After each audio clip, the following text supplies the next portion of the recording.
So hello friends, in this video we are going to learn about mesh analysis. So basically mesh analysis is the application of Kirchhoff's voltage law. So ultimately we have to use KVL in this mesh analysis. So as you all know that KVL is, the statement of KVL is like the algebraic sum of all the EMFs and voltage drop in a closed path is equal to 0. So while we applying for the KVL, we need to take care of the potential sources like the EMFs sources which we are having in a circuit or in a closed path, and we also need to consider the potential drops. So potential drops usually take place across a resistance. Therefore with the Ohm's law, we all know that voltage drop across the resistor can be given by V equal to IR. So if we generalize this Kirchhoff's voltage law, we can write that the algebraic sum of all the EMFs plus algebraic sum of all the potential drop across the resistor in a closed path is equal to 0. So here, before we apply this Kirchhoff's voltage law to apply or to solve a circuit with the concept of mesh analysis, we have to take care about certain things. So let's say if we are passing through the loops or mesh, so at that time, let's say if we are moving from A to B, here also from A to B. Now here as we have discussed earlier that we need to take care about the voltage sources. So first of all, let us have a look on what sign we should assign when in a path we have voltage source. So let's say in this particular case, if we are moving from A to B, so the potential available at A is plus E, and when I move from A to B, the potential get reduced. So in such case, I should give minus sign to EMF, because my previous EMF was plus E, and when I travel from A to B, it get reduced, so minus E, right? So this will be VAB. Now let's say in the second case, if I travel from A to B, so my previous voltage at A is minus E, and now it increased to plus E. So I should give VAB equal to plus E, because my potential rises. Now here in the third case, so in this case VAB, so see, potential can only flow from A to B if potential available at this particular node is higher than the other node. Then and then it is possible that the current direction should be in this way. So in a common way, you can remember that if my voltage is higher than the other node, then and then current can flow from the A to B. Now VAB, like if I move from A to B, so in this case previous potential at A is positive, and when I reach to point B, it get reduced, so minus, right? So my overall potential get reduced, so minus sign I should assign. And as per Ohm's law, the voltage drop which occur across this resistor can be given by IR, V equal to IR. Now in the fourth case, let's say if I am moving from A to B, in this case here the potential at B terminal will be higher than the A terminal.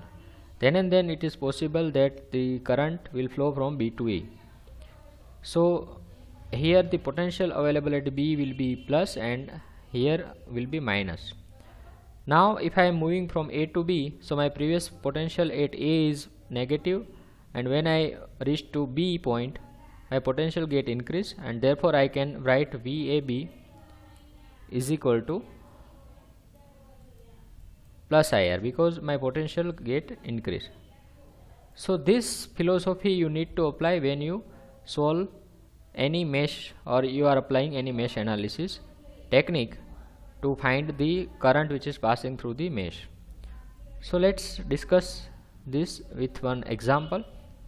So let's say if we have a circuit like this, in which you have one voltage source of 60 volt and other 1, 2, 3 and 4. So 4 resistors are having, so 7 ohm, 12 ohm, 6 ohm and again 12 ohm. Now if I want to solve this with the help of mesh analysis, so I need to give a mesh current first of all. So let's say in mesh number 1 my current is I1, in mesh number 2 my current is I2, in mesh number 3 my current is I3 of course. Now I need to give a current value. So here the current which is passing through the battery and through this 7 ohm resistor will be of course I1.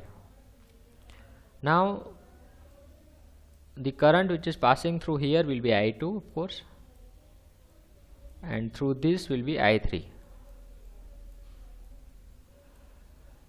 Now here the 12 ohm branch is common branch for mesh number 1 and mesh number 2.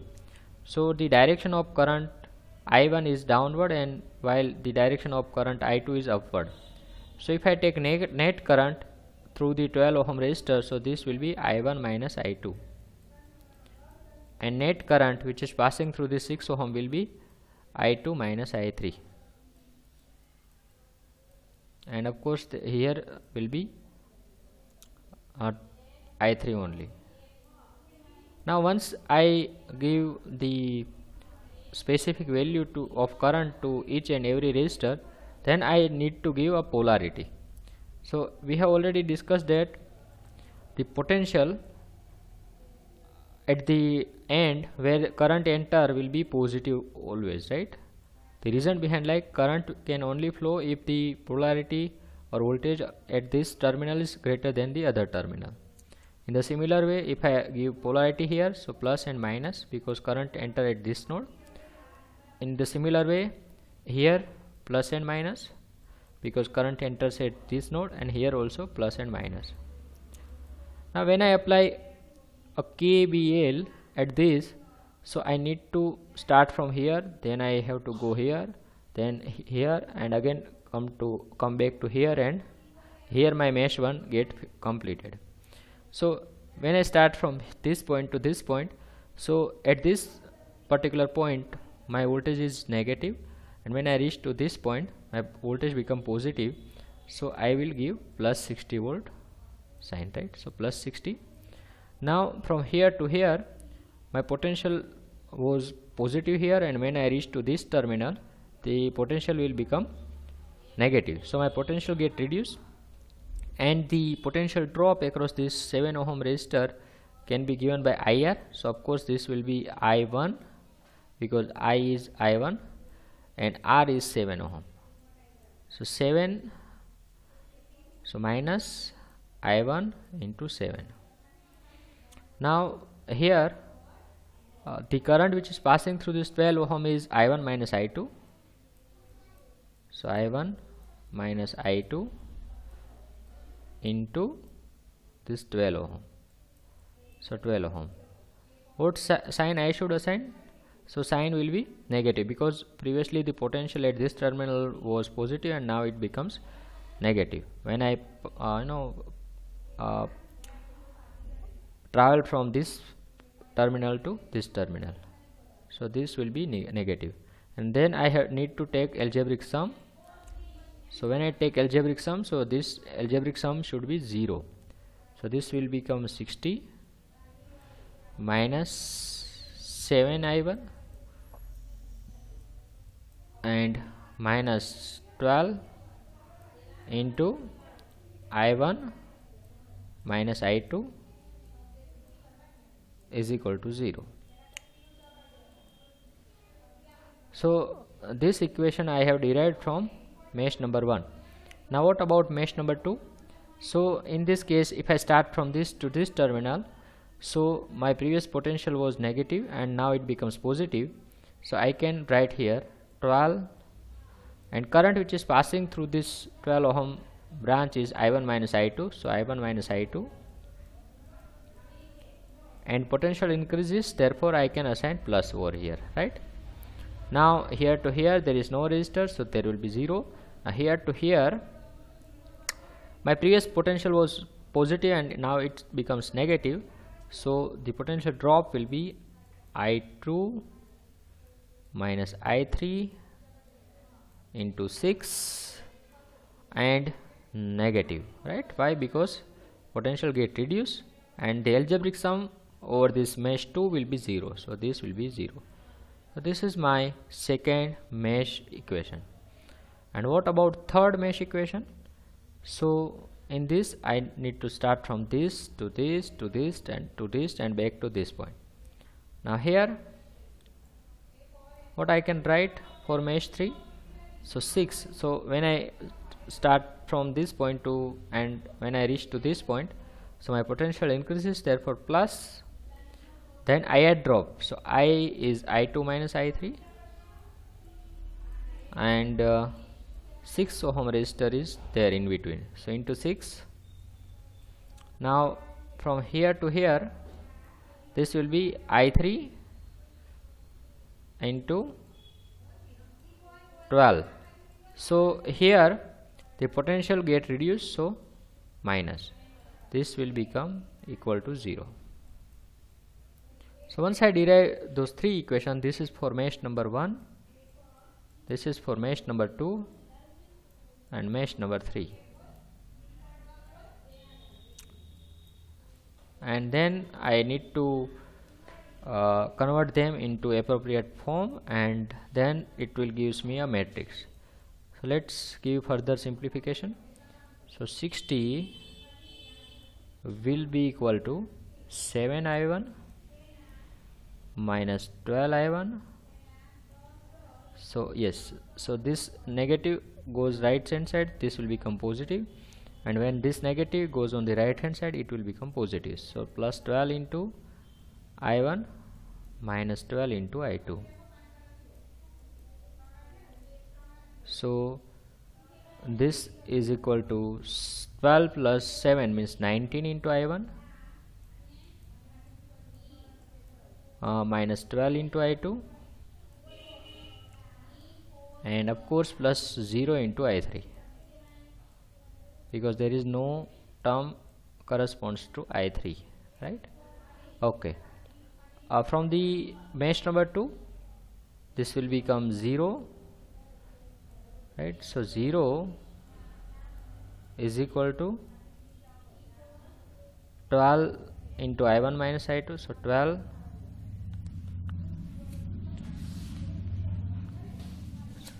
so 12 into I1 minus 12 I2 minus 6 I2 plus 6 I3. So from this I can write that 12 I1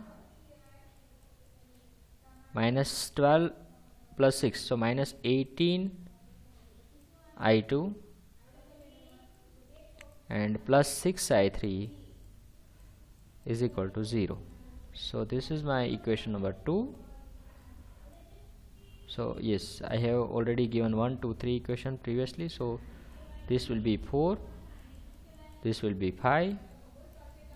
Okay, now from this I can write 0 is equal to 6 I1 minus 6 I3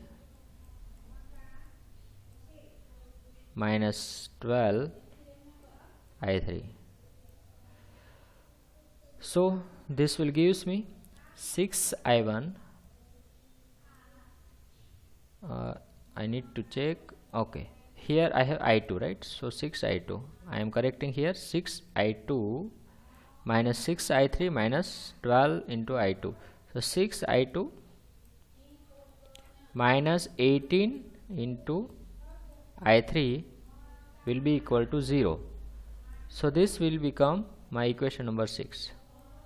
So I can rewrite those three equations in a matrix form, and I need to only solve for one matrix. So if I write a matrix form, so this will become in this way. Here I will have I1, I2, I3 in this part, right? So I1, I2, I3. So in the first row, 19 into I1,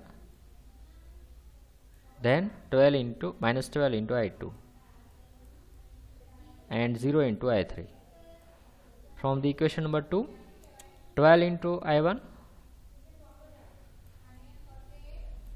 minus 18 into I2 and plus 6 into I3. And from the last equation, 0 into I1, 6 into I2 and minus 18 into I3 will be equal to, the voltage sources is like 60, 0 from the second equation and 0. So let's say this is 90, right? So let's say this is your A matrix, this is the unknown matrix, which is, let's say, I matrix, and this is, let's say, B matrix. So here A I is equal to B. So AI is equal to B. So to find the value of I can write inverse of A matrix into B. So guys, you might know that how to find this inverse of 3 cross 3 matrix. Once you find this inverse of matrix, you need to multiply with the column vector, which is B, and then this will gives you I matrix, and this I will contain I1, I2 and I3 value. Okay, so after solving this matrix, you will get all the unknown value or all the unknown value of mesh currents. So see, in the concept will be the same.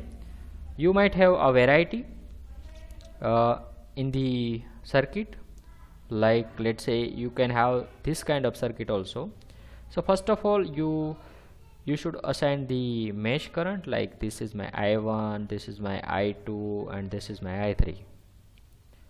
Once you assign this mesh current, you need to, okay, let's say this is my I1, I2 and I3.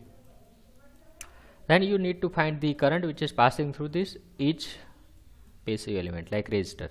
So here of course I1, here will be I2 and here will be I3, right? And the current which is passing through this common branch will be, let's say if you are making it downward, so this will become I1 minus I2. Here you will have I2 minus I3. So once you done with this, you need to give a polarity, means plus minus. So at whatever whichever node the current is entering, right? So across 3 ohm the current enters from here. So assign this positive negative, here positive negative, positive negative, positive negative, positive negative. Once you do with this, then you have to pass through this mesh 1, mesh 2 and mesh 3.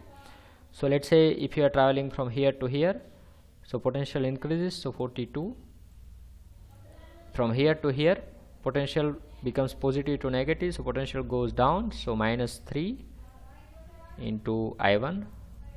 And from this to this, so in this case potential again goes down, so minus 8 into I1 minus I2. Again from this to this, potential increases, so plus 15 is equal to 0, right? So this is all about mesh number 1. Mesh number 2, so if you start from this to this, so potential goes down, so minus 15, again minus to plus, so potential increases, so plus 8 into I1 minus I2, because this is the potential drop which is taking place across 8 ohm resistor from this to this. So potential again goes down, so minus 5 into I2, then again plus to minus you are, so here you will have 60 volt, right? So potential goes down, so minus 60. Now from this to this, in between you are traveling from positive to negative, so potential goes down, so minus 5 into I2 minus I3, and then plus to minus, so again potential goes down, so minus 20 is equal to 0. So this you can write from mesh number 2. In the similar way for mesh number 3 you can write, so you need to start from this to this. So here when you travel in upward direction, potential goes up, so plus 20. From this to this, potential goes up, so plus 5 into I2 minus I3, and across this 6 ohm resistor, so plus to minus, so potential goes down, so minus 6 I3, then minus to plus, so potential will rise, so plus 30 is equal to 0. So once you write those three basic equations, you need to convert them into suitable form, like I1, I2, I3 is equal to some constant value, and here you will have a coefficient which you can derive from the after simplifying these equations. Like if you want to simplify this last equation, so this will become 50, and when I take the other part on the right hand side, so this will become minus 5 I2 plus 5 I3 plus 6 I3, and this 20 plus 30 will be on the left hand side. So from this you can write it is 0 I1 minus 5 I2 and plus 11 I3 is equal to 50. So this is what you need to write here for the equation number 3. 0 I1 minus 5 I2 plus 11 I3 is equal to 50. So in the similar way you can write for mesh number 1, mesh number 2, and already we have written here mesh number 3, 4, and once you do that you will have on the right hand side some values, and from this you need to convert them into a matrix form. So this will be 3 cross 3 matrix into I1, I2, I3 is equal to some constant values. So in the last row you will have 50, 0, minus 5, 11, and here you will have I1, I2, I3. For row number 1, row number 2 you can simplify the equation which is already given, and here also you can simplify. Once you have this is my A matrix, this is my I matrix, and this is my B matrix. So this is again AI equal to B. So to find the unknown value of current, I need to take inverse of A matrix and then need to multiply with B. So that's it. This is all about mesh analysis. So from this you can easily solve any given circuitry. So that's it from my side. If you have any query in this particular in any example, you can write on the comment. Please like, share and subscribe this channel. Thanks for watching.